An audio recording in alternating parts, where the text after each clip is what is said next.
Enraged, bellows at the boy, then a sharp slap in the face. This deliberate, calculated harshness is part of an extraordinary new treatment for mentally crippled children.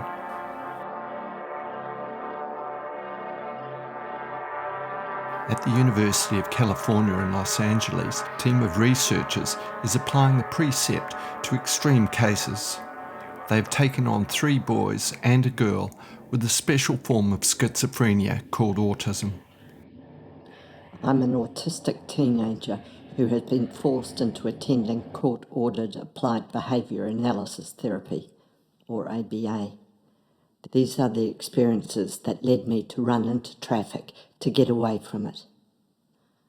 From what I've experienced with behaviour therapy, I feel like the RBT therapists who want to help me actually belittle me, make me feel incapable of doing what I can do, and constantly push me to do tasks as simple as flashcards, analog clock quizzes on an iPad, and easy reading comprehension way below my ability level. They make me take notes in a notebook on how many I got right or wrong. They even collect data on how many times I apologise. I feel like a lab rat in a maze, and the cheese at the end is when I get to go home. I don't know what I'm doing there. I've asked them what were my goals, and they said they always change until I'm 18. But this was devastating, because I thought if I played along and tried, I would graduate out of ABA. I think throughout history, there have been dominant ways of thinking about things or doing things in societies, including in science. And I believe that ABA is a dinosaur. It is based on outdated ideas in science, the more innovative ways of thinking about the brain and cognition and behavior and personhood and identity. These ways of thinking have not yet imbued our thinking at the societal discourse level about autism. And I think that that is a terrible disservice and a damaging state of affairs. So I think we're living through a time of change.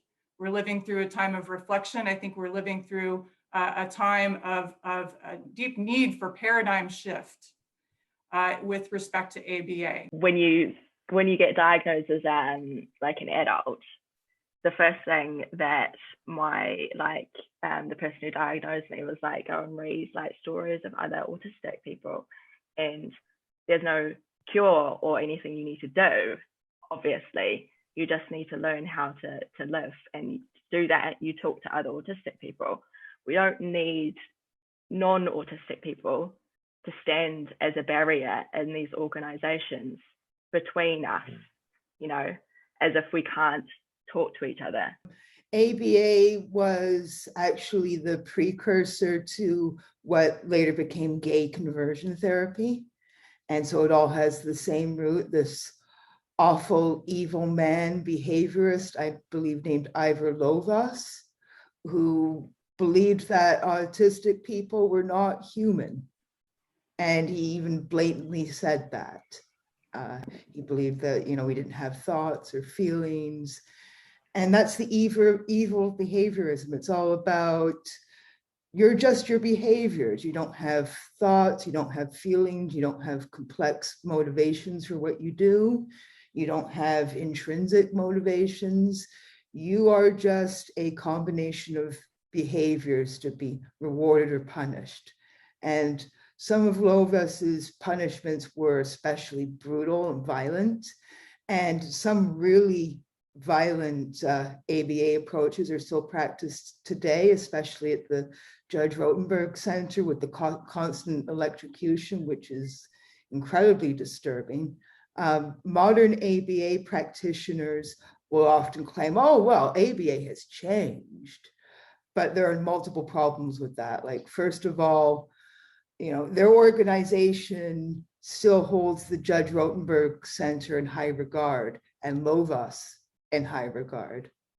And the other problem is, even if you're rewarding someone for behaving a certain way, it causes the same problems. You don't do things due to your own motivation. You need some sort of external source saying, do this, do that, don't do this. And I've heard that with enough ABA abuse, you learn that your body doesn't belong to you, your life doesn't belong to you. You do not act without someone else telling you how to act. And it causes PTSD. It makes kids more vulnerable to sexual predators because they don't learn to assert themselves, and they learn that their bodies don't belong to them. And it's just all completely disturbing. And like gay conversion and trans conversion therapy uses the same philosophy and techniques, just replace autistic behaviors with supposedly gay or transgender behaviors or gender nonconforming behaviors. I think my main contribution, and maybe will be just to connect us to struggles to end trans conversion therapies, which it's a struggle that I was very involved in here in Ontario, which is a province in Canada that I live in, and was involved in the sort of legislative process to have that banned. And I have sort of written about that in connection to ABA. And to my hope that we see a ban on ABA in our lifetime. We're farther behind here in Canada, so I'm saying in our lifetime. Professionally, where a lot of my work lies is pediatric mental health. And so I do a lot of identity development work, but I've also worked inpatient and in community settings, and really to bring out the importance of being able to do what you want to do in order to figure out who your identity is. Identity foreclosure occurs when somebody else has determined your identity for you.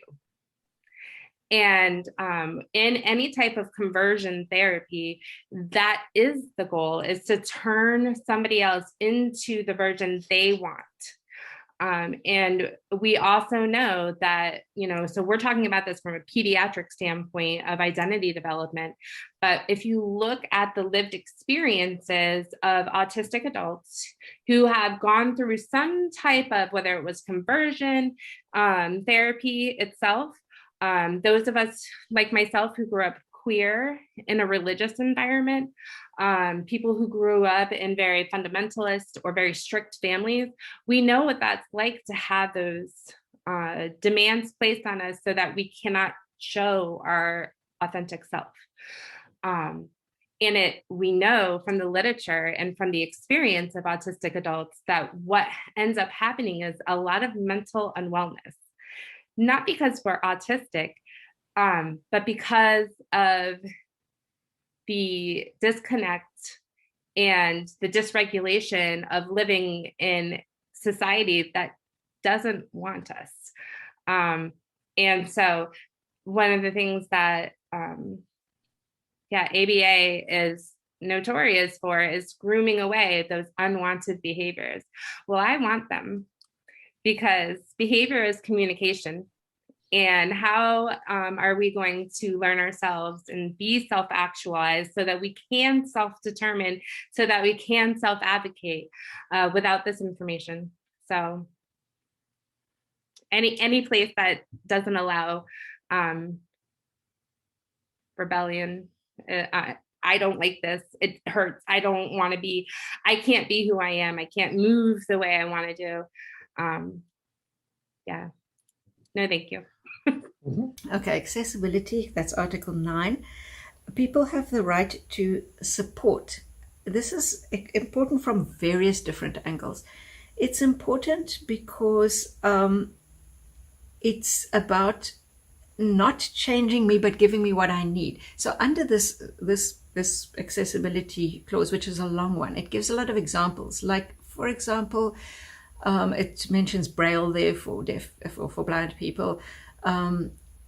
It would be if deaf people deaf adults say that when I was a child, I was denied, even though I was deaf from birth, I was denied the right to sign language, and they tried to force me to speak and force me to lip read and everything.